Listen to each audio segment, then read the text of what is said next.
Hey, everybody, welcome to the Sky Lounge. This is Piggyskin Picks, where I pick the winners and losers of the upcoming NFL week, boys and girls. And last week, 8 out of 14 in the pick'ems, 57.14%. Not great, but we're hoping coming into week 10, we can get some picks right and get back on the higher echelon on the numbers there. So let's start with Thursday Night Football. The Chargers take on the Oakland Raiders, or the Las Vegas Raiders, however you want to call them at this point.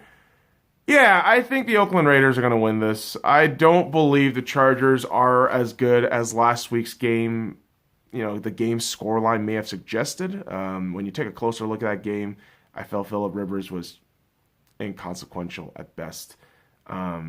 Defense was okay, but not really all that impressive. Whereas the Oakland Raiders, I think they're on a good trajectory. Running game's great. Derek Carr looks better than the last few years. And defense does a decent enough job. So Oakland with the win, probably by a field goal or less, but can definitely see them grabbing a win here on Thursday Night Football. Now let's move on into Sunday action, which doesn't start off great. The Detroit Lions take on the Chicago Bears. Yeah, the Bears are fucked, and I think the Detroit Lions are going to win it. I don't really understand the defense of Mitchell Trubisky. Why are you defending this guy at this point? Cut your losses, bench him, and inevitably look to potential players that you can trade for. I'm looking at Cam Newton or Andy Dalton. Like, shit, if you bring him to goddamn Chicago, they might actually be playoff contenders again. Fucking crazy thought, right? As for the Detroit Lions, unlucky in most of their games, but you could always call it a fourth quarter collapse by the Lions, which it happens all the time. Just watch the tapes, kids. But I think Stafford will do a decent enough job. And I see a very low scoring game, like a fucking... Can you imagine like a 10-7 win for the Detroit Lions? I can. I definitely can see this shit happening. It's going to be rough. I think that's just going to be a rough game to watch. But speaking of rough, the Cincinnati Bengals will host the Baltimore Ravens. Yeah, the Ravens are going to destroy the Cincinnati Bengals, and the Bengals are going to go 0-9. Congratulations, Cincy. You basically won the Tank Bowl. And you benched Andy Dalton on his birthday. I hope you fuckers burn. Jesus Christ. Yeah, but Baltimore looks great. They do. But, let's not toot our horns yet. We're still going through the, progressions of the regular season. And, they beat the Patriots, yes, but never count out the Patriots. It's the fucking Patriots. If they've seen you once and they see you a second time in the playoffs, they're going to kick your ass in the playoffs. So, calm down, everybody. All right? But Baltimore is going to handle the Cincinnati team, no fucking problem. So, another AFC North team that is going to be hosting a very formidable squad that looks like a doormat at this point is the Cleveland Browns. They will be taking on the Buffalo Bills in the dog pound in Cleveland. Yeah, I think Buffalo's going to win this. It's really unfortunate because I wanted Cleveland to do so well, but oh my God, how are they so awful this season? I mean, everyone points to Baker. Everyone says Baker. And that's the easy target because he makes himself out to be an easy target. As much as I love the guy, he does make himself out to be an easy target. But the reality is the entire team around him has been a miserable failure. To O-line, to the receivers relatively just kind of farting themselves out there. I mean, Nick Chubb has been fantastic, but you don't really have Kareem Hunt yet. I mean, I think he comes back this weekend, but there's something really off about this Cleveland Browns team, and Freddie Kitchens isn't going to get you anywhere. I believe the Buffalo Bills will come in, not really do much on the offense, but do well enough to get a win in Cleveland. So let's move on to the next game, boys and girls. The Atlanta Falcons will take on the New Orleans Saints. Yeah, Falcons, you're going to lose 7 straight. You're going to lose your 7th straight game, or is it 8 straight? I've lost count. Sorry, I've lost count after the fucking abysmal run you guys displayed through the last few weeks. Absolutely disgusting. I've actually watched him live in person. Other than, those receivers like Hooper, Jones, Ridley, and obviously Devontae Freeman, there's really not much to be positive about in this Atlanta team. You just cut Matt Bryant too after that loss against the Seahawks. So yeah, really curious to see how poorly they do against a Drew Brees led New Orleans team, which, I mean, they look like they're going to come back to prominence and solidify themselves as the best team in the NFC, which I've said for weeks. I've been saying for weeks this is the best team in the NFC, bar none. I don't care about the 49ers record. I think genuinely this fucking Saints team is the best team in the NFC. And they're going to prove it continuously through the next few weeks. So, moving on to a battle of New York and New Jersey, ironically enough. The New York Giants will take on the New York Jets. We all know the king of New York is Buffalo, but the king of New Jersey inevitably in this situation is going to be the Giants. Okay, the Jets are fucked. They somehow butt fumbled themselves into a top 3 pick for next season. It's incredible. It's absolutely incredible how much they fucked up. And now Sam Darnold doesn't even look like half the quarterback he was last season. And it's unfortunate. I hate seeing shit like that. I do. I wanted Sam Darnold to do well. I really like the kid coming in, to the NFL. I thought, man, this kid looks great. USC cat. That's awesome. Hopefully he does well. He looks shot. And on the other side, you got Daniel Jones, rookie, who may have a bad stretch of games, but he doesn't let that get to him. He just kind of does his thing.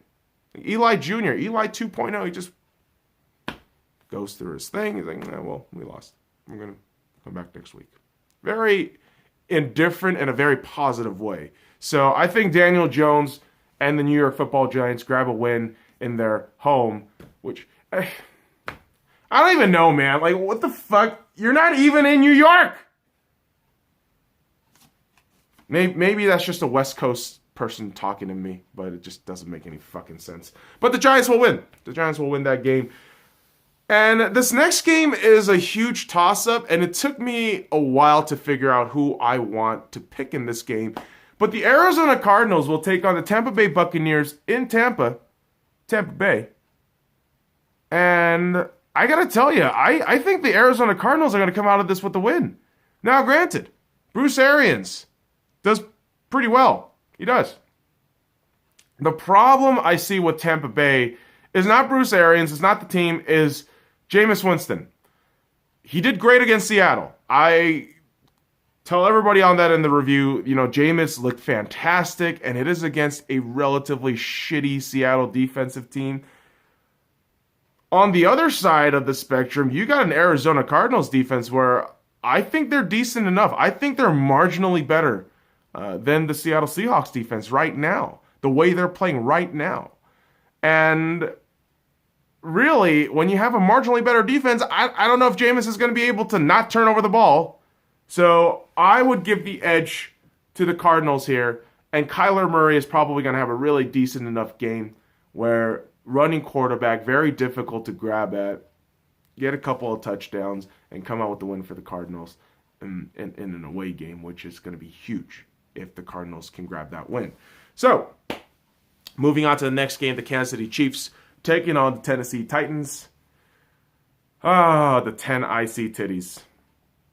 Yeah, the Titans are going to lose at home against Kansas. People keep saying, this is a very confusing team to watch. I want to know what they're going to do. The Titans are a goddamn mediocre, shitty-ass team. What else is there to say about the fucking Titans?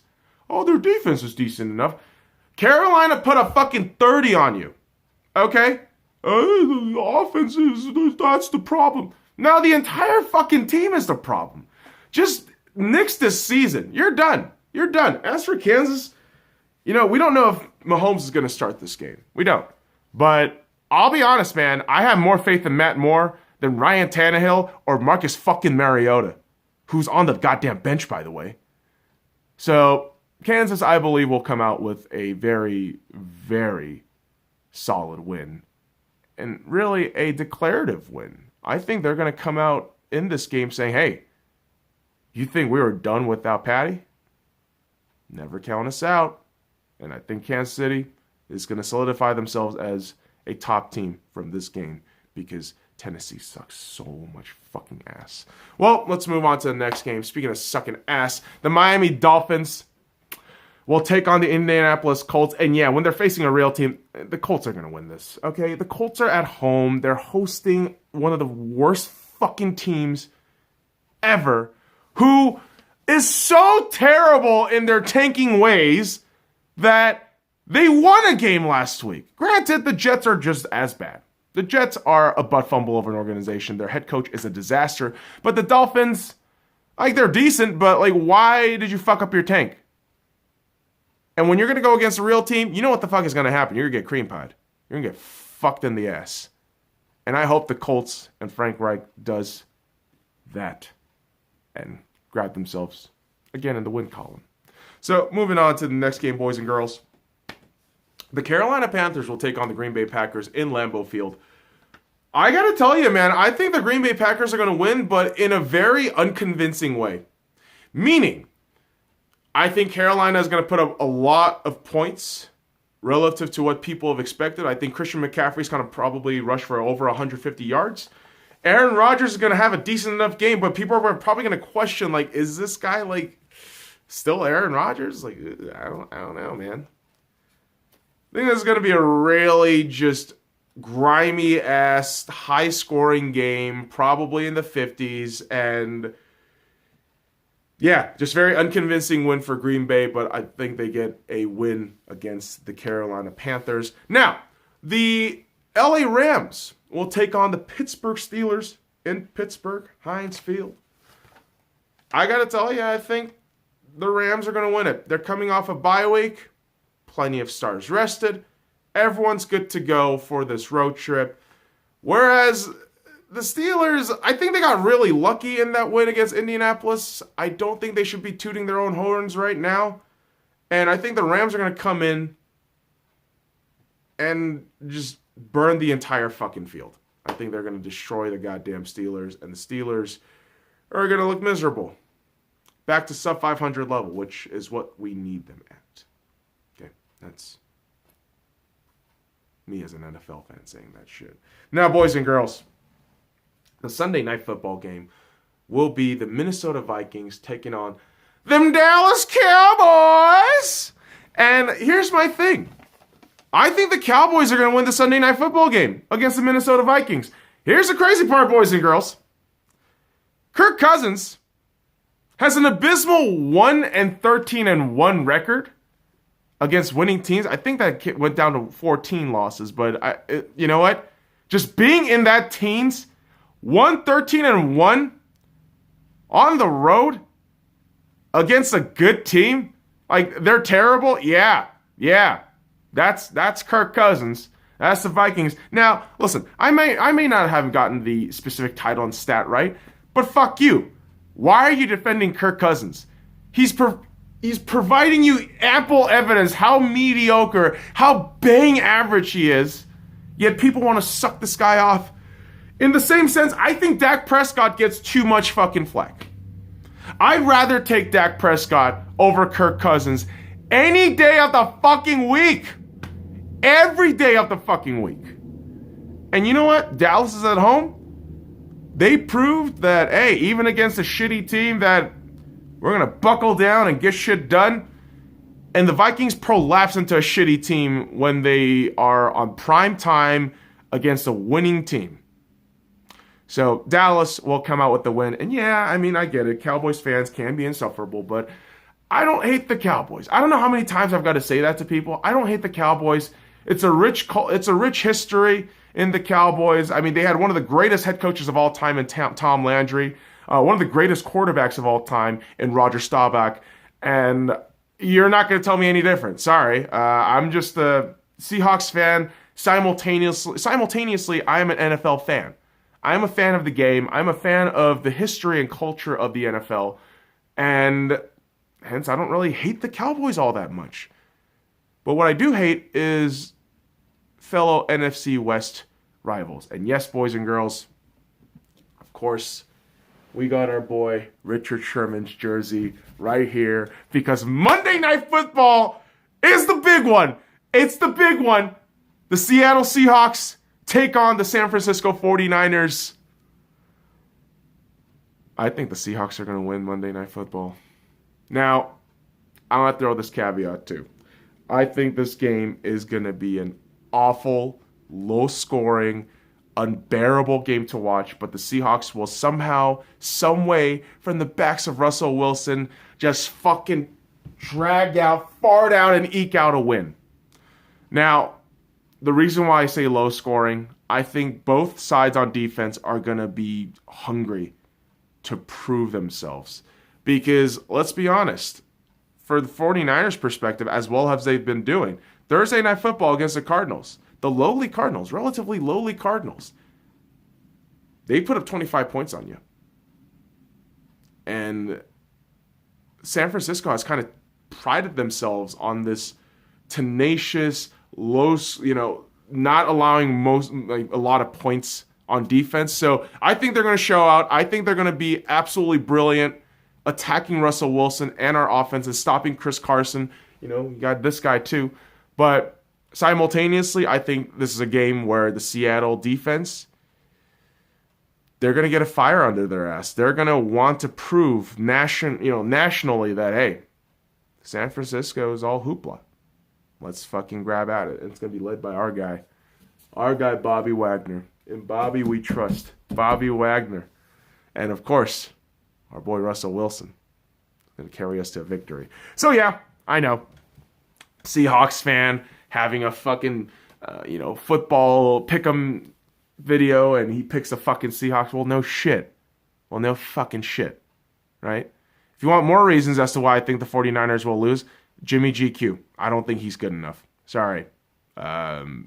Another bang average quarterback you paid a lot of fucking money to, and you're going to expect a lot of production and performance out of him, but I think in clutch moments, he might not prove to be the best. So, yeah, I think the Seattle Seahawks will win that game, probably in a scoreline of 17-14, 17-13 in Seattle's favor. So, there's the picks for this week, boys and girls. So let's read them off from the top. Thursday Night Football, the Oakland Raiders, and then moving on into Sunday games, the Detroit Lions, Baltimore Ravens, Buffalo Bills, New Orleans Saints, New York Football Giants, the Arizona Cardinals, Kansas City Chiefs, Indianapolis Colts, the Green Bay Packers, Los Angeles Rams, the Dallas Cowboys, and my very own Seattle Seahawks. So, boys and girls, that does it for the picks this week. And of course, the bye weeks for Week 10 is as such: Denver, Houston, Jacksonville, New England, Philadelphia, and Washington. So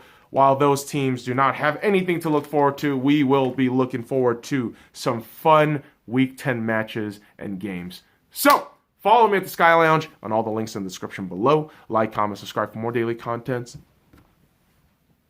Now fuck off.